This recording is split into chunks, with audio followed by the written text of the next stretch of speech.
고 김문기 씨 아내가 "분식집에서 일한다." 이렇게 말씀 주셨는데 김문기 씨 아내분이 이 대표 유죄 판결 이후에 어떤 반응을 혹시 보이셨나요? 쪼끔은 인제 편안해졌다. 요렇게 네. 이제 표현하셨고 좀 많이 우셨습니다. 분식집에서 일하신 지 오래되셨나요? 아내분께서? 이제 아이들 돌봐야 되고 생계도 책임져야 되고 하니까 그 충격 속에서도 그래도 엄마니까 이렇게 나가서 일을 하신 것 같아요. 김문기 씨 돌아가신 이후에 김문기 씨 유가족들이 혹시 어떤 반응들 좀 더 보였나요? 문기 처장 같은 경우는 굉장히 가정에 헌신적인 사람이었고 가족에 대한 애착이 남달랐습니다. 이제 이런 아버지가 갑자기 그것도 병으로 돌아가신 게 아니고 예 무슨 죄를 지어서 돌아가신 것도 아니고 갑자기 그렇게 되셨다고 생각하면 이 억울함과 충격이 이를 말할 수 있을까요? 직접 당하지 않은 분들은 뭐 이거는 상상하기 어려울 거라고 생각합니다. 자, 일단 고 김문기 씨 유가족들의 심경과 근황에 대한 질문을 좀 물어봤습니다.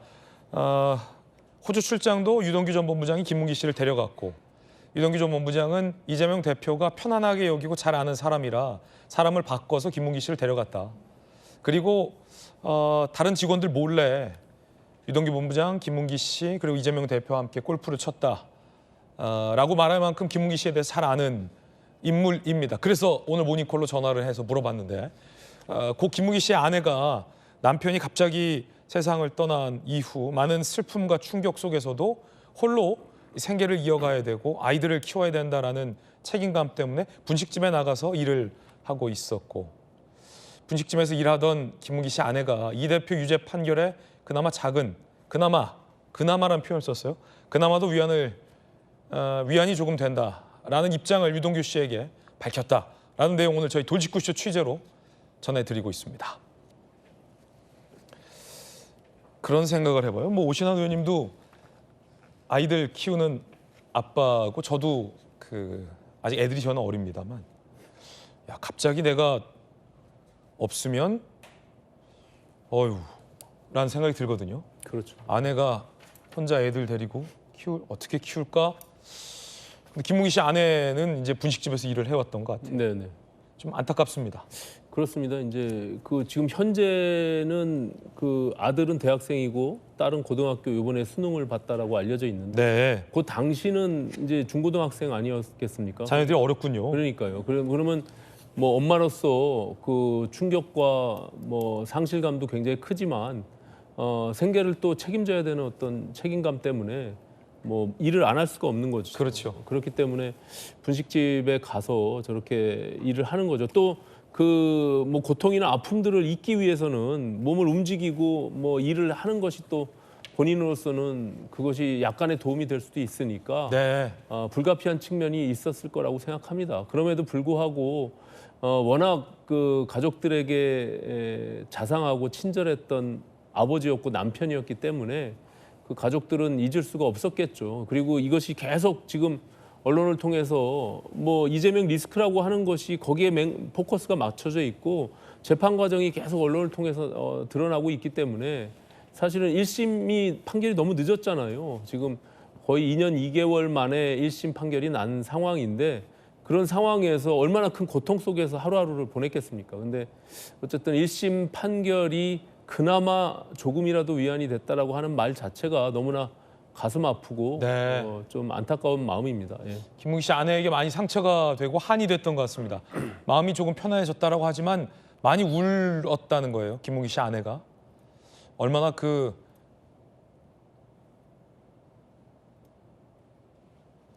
김광선 변호사님, 1심 재판부가 이렇게 판결을 했어요. 이재명 대표와 김문기 씨의 관계에 대해서 함께 보시죠.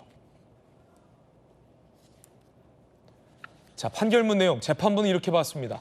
김문기 대장동 사업의 핵심 실무 책임자 경기도지사인 이 대표에게 도움을 줬다. 이 대표는 대선을 앞두고 대장동 의혹이 번지는 것을 막기 위해 김문기와 관련된 허위사실 공표했다라며 김문기의 이름을 재판부는 291번이나 언급했습니다. 이 대표와 김문기의 관계에 대해서 재판부가 사실상 매우 강조를 한 겁니다. 몰라서는 안 되는 인물이다라고 재판부는 판단한 건가요? 그런데 주관적 인식 그런 얘기하고 있는데 그건 말도 안 되는 얘기예요. 주관적 인식의 어떠한 차이라고 하는데 주관적 인식이 있었다고 한다면 더 김문기를 잘한다고 얘기하는 게 맞다는 거예요. 오히려. 그렇죠. 오히려 객관적으로 뭐 얘기를 하면 모른다고 할 수도 있지만 자꾸 법정에서 주관적 인식에 있어서 그런 얘기 꾸미는 말을 하는데 그게 말이 되지 않는 거고요. 정치가 아무리 냉엄하다고 하지만 또 자기의 어떤 유불리에 의해서 거짓말도 많이 하고 손바닥 뒤집게 하지만 이건 아니다고 봐요. 그리고 그렇게 일했고 우리가 보통 단체장들이랄지 정치인들이 해외 갈 때요. 같이 가는 사람들 거의 핵심 측근들이 가거든요. 예. 그러면 그 측근들하고 같이 밥 먹고 뭐 7박 8일, 8박 9일 같이 다니지 않습니까? 같은 버스 타고 같은 차 타고 같이 밥 먹고요. 그래서 같이 골프를 쳤는데 4명도 아니고 3명이 쳤어요. 유동규하고 김문기 씨하고. 그러면 이걸 몰랐다고 할 수가 없는데 아마 이제 대장들은 너무 의식했던 것 같아요. 근데 제가 볼 때는 법적으로도 네. 모른다고 해서 대장동과 자신과의 관계가 단절되는 건 아니거든요. 그러면 저렇게 인간관계로 서로 잘 알았던 사람을 단지 자기에게 혹시라도 눈꽃만큼이라도 불리하게 영향을 미칠까 봐서 모른다고 얘기한 것 자체는 제가 볼 때는 저건 인성의 문제라고 봐요. 그리고 김문기 씨는 이재명 대표의 그 인성과 달리 너무나 제가 볼 때는 착한 사람이에요. 왜냐하면 자기가 잘못한 것도 없음에도 불구하고 행여나 뭔가 불통이 이재명 대표에 튈까 봐서 자기가 어떤 재판받는다랄지 조사받는 거에 대해서 두려워서 그리고 딸에게 보낸 영상 편지 보세요. 얼마나 딸과 가정에 충실한 아버지였는지 또 남편이었는지 다 드러나는 거 아닙니까? 그래서 저 부분은 제가 볼 때는 유죄 무죄를 떠나서 네. 인간적인 측면에서는 엄청난 실망을 주는 그런 사건이라고 보는데 이제 마지막으로 아까 우리 판결문 얘기해서 제가 말씀드린 건데 네네. 자 김문기를 알았냐 몰랐냐 관련해서 지금 4가지 범죄 사실이 있었는데 하나 유죄 나고 나머지 무죄 났잖아요. 하나 유죄 난 것이 뭐 골프 사진 조작됐다는 건데 김문기를 몰랐다 자체가 그분에서 무죄 선고했어요. 저는 이 부분 항소심에서 바꿔질 가능성이 상당히 높다고 보는 사람 중에 하나입니다. 그렇습니까? 그 이유가 뭐냐면 계속 주관적 인식을 얘기하는데 우리가 어떤 사람을 알았다 몰랐다 하고 김문기를 알았다 몰랐다는 차원이 다른 거예요. 이건 거의 김문기를 몰랐다는 것은 대장동과 관련된 어떤 교류 행위에서 부인이기 때문에 네네. 이걸 재판부가 무죄 선고한 내용과 달리 항소심에서는 다른 시각에서 보면 이건 유죄가 날 수 있다.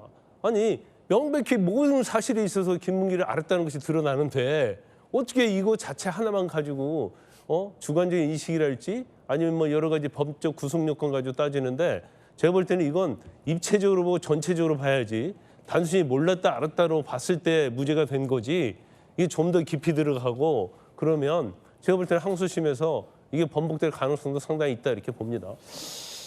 하늘에 먼저 간 김문기 씨가 아내가 생계를 책임지기 위해서 분식집에서 일하는 모습을 보고 어떤 심경일까라는 생각도 좀 드는데.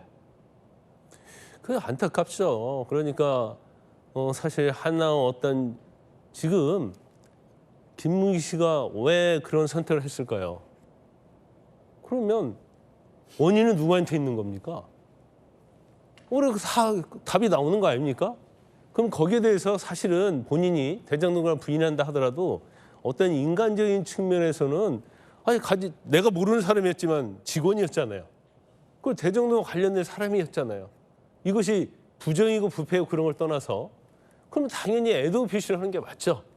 그리고 뭔가 자수거는 기간을 가져야 하고 내가 대장동과 상관이 없지만 대장동에서 어떤 김문기와 뭐 같이 해서 이걸 잘못되게 한 건 아니지만 나의 직원이었고 또 나와 같이 여행도 했었고 여러 가지 공무를 같이 한 사람이기 때문에 정말 나도 가슴이 아프다. 그래서 당연히 장례식장 가는 거 아닙니까? 조화 보내야 하는 거고요. 심심한 애도 표현하는 게 맞죠. 그게 인간이거든요.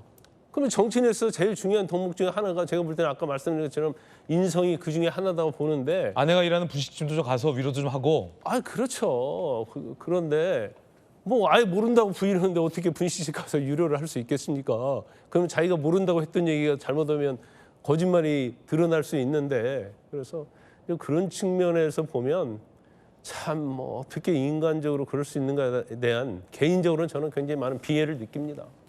그러니까 많은 분들이 이재명 대표가 장례식장도 안 가고 조문도 안 가고 뭐 분식집에서 일하는 아내는 당연히 안 찾아갔겠지만 그런 것들이 김문기 씨를 몰랐다라고 발언했기 때문에 이어진 행동이다. 그렇죠. 일관선상을 유지를 해야 하는 거예요. 더군다나 재판과 관여도 있기 때문에. 그래서 아마 그런 생각을 했을지 모르죠. 아니 당신 김문기 씨 아내 모르는 사람인데 왜 거기까지 찾아갔느냐. 혹시 그런 말 나올 걸 생각했을지 모르지만 제가 볼 때는 오히려 분식집에 찾아갔으면 그런 내용이 사실은 재판에도 유리하게 영향을 미칠 수 있다. 왜냐하면 자기가 데리고 있던 직원이고 굉장히 경제적으로 어렵게 살기 때문에 나 유료 차원에서 갔다. 그러면 뭐 그런 측면에서 인간성도 더 돋보이는 거 아니겠습니까? 하지만 이 대표는 조문하지 않았습니다. 장례식장도 가지 않았습니다. 분식집에서 일하면서 생계를 책임지던 김문기 씨 아내 반응 저희 도직구쇼에서 취재해서 전해드리고 있습니다. 물론 이것이 이재명 대표의 향후 항소와 관련해서 유무죄의 직접적인 기준이 되는 것은 아니라는 말씀 드리겠습니다. 다만 이 같은 이야기들은 우리 국민들이 이 사건, 중요한 정치인의 사건과 관련해서 충분히 아셔야 알 권리가 있는 항목이다라고 판단이 돼서 저희들이 취재를 해서 보도해드리고 있습니다. 판단은 우리 국민 여러분들께서 해주시기 바라겠습니다.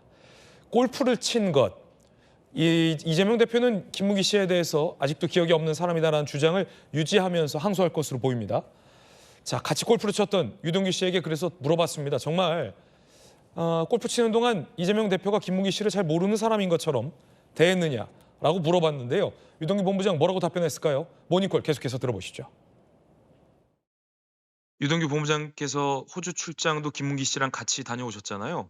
네네. 사진도 찍히셨고 예, 이 예. 대표는 아직도 잘 모른다라고 주장하는 입장인데 그때 비밀리에 골프를 간 거거든요. 해외 출장 중에 골프를 친다는 게 사실상 소문이 나면 안 되거든요. 비밀리에 갔습니까? 우리 셋만 몰래 빠져나와 가지고 네. 간 건데 제가 만약에 데리고 갔으면 모르는 사람이 누구야? 라고라도 물어보지 않았겠습니까? 기본적으로 아니 골프 치는데 이분 누구야? 이분 누구세요? 어떻게 되십니까? 이렇게 물어보는 게 가장 기본적인 거 아닌가요? 예, 근데 그걸 물어보지도 않고 그냥 골프 쳤다. 예, 이건 뭐 말이 안 되고요. 잘 아는 사이였습니다. 모른다고 하는 거죠. 자, 유동규 본부장의 주장입니다. 김문기 씨와도 이재명 대표는 그 전부터도 잘 아는 사이였다. 골프 칠 때도 친했다. 그냥 모른다고 하는 거다라고 얘기하고 있고요. 흥미로운 대목은 이거였습니다. 판결문에도 이 대목이 등장했는데 유동규 전 본부장도 언급을 해요. 일치하는 대목이에요. 성춘 부의장이 몰래 골프 쳤다는 거예요. 호주 출장 간 인원이 11명 정도 되죠. 이 대표 포함해서 판결문에 보면 그 5급 사무관인 배 씨도 저 호주 출장에 동행한 것으로 판결문에 나오던데 뭐 배 씨 얘기는 차치하고 다른 같이 출장 간 공무원들 눈치가 보여서 이재명, 김문기, 유동규만 몰래 친한 사람들끼리만 빠져나와서 비밀리에 골프를 친 거다라는 얘기거든요. 몰래 골프 칠 정도의 사이였다. 이재명 대표 주장은 김문기를 모른다. 그리고 앞서 저와의 인터뷰에서 이 대표가 했던 발언도 마치 내가 골프를 친 것처럼 국민의힘에서 사진을 조작했다라고 발언하지 않았습니까? 어떻게 생각하십니까? 그러니까 그게 사실 그런 발언한 게 2022년이잖아요. 그러니까 몰랐다고 했을 때도 그때는 알게 된 이후잖아요. 그러니까 이재명 대표가 주장하는 게 성남시장 재직 시절에 몰랐던 거고 그 이후엔 알게 됐다. 그렇지만 그 시절에 몰랐다는 주장을 하는 거면 그러면 저는 아쉬운 부분이 그런 거죠. 내가 기억을 못했지만 그때 골프도 한번 쳤었고 그렇지만 그때는 잘 기억을 못했다. 하지만 그 뒤에는 그 사람이 그 사람이었구나라는 걸 알게 됐고 그때 그 성실하게 일했던 그분이었다는 걸 인지를 했으나 그렇지만 그 당시에는 잘 기억하지 못했다. 이런 식으로 좀 얘기를 풀어갔었어야 되는데 뭔가 좀 무 자르듯이 난 그때는 아예 몰랐다. 이렇게 해버리고 방금 말씀하신 것처럼 또 골프 친 것처럼 그것도 진짜 몇 글자 빠지면서 참 내용이 아다르고 어다른 것처럼 왜곡되게 전달될 수 있는 거거든요. 그러니까 좀 당시 선거 기간이었으니까 그런 표현이나 이런 거에 있어서 아무리 좀 즉흥적인 질문에 대한 답변이다 하더라도 조금 더 조심스럽게 표현을 했다면은 이런 문제까지는 오진 않았을 텐데 그런 것들이 참 아쉬운 부분이죠. 그러니까 골프를 저는 그렇습니다. 만약에 한 10몇 년 전에 골프를 그래도 한 3명 정도 같이 쳤던 사이 그래도 완벽하게 잘 기억 못할 수는 있습니다. 하지만 그렇다고 하더라도 그 이후에 그 사람을 알게 됐고 가깝게 지냈다면 잘 알았다면은 그거에 대해서 굳이 그때 딱 몰랐다라고 말하는 표현이 지금 봤을 때 네. 듣고 있는 많은 사람들의 공감을 받아내지 못하는 것이죠. 그래서 아쉽다는 말씀드립니다. 네, 성치훈 정책위 부의장의 도직구였습니다.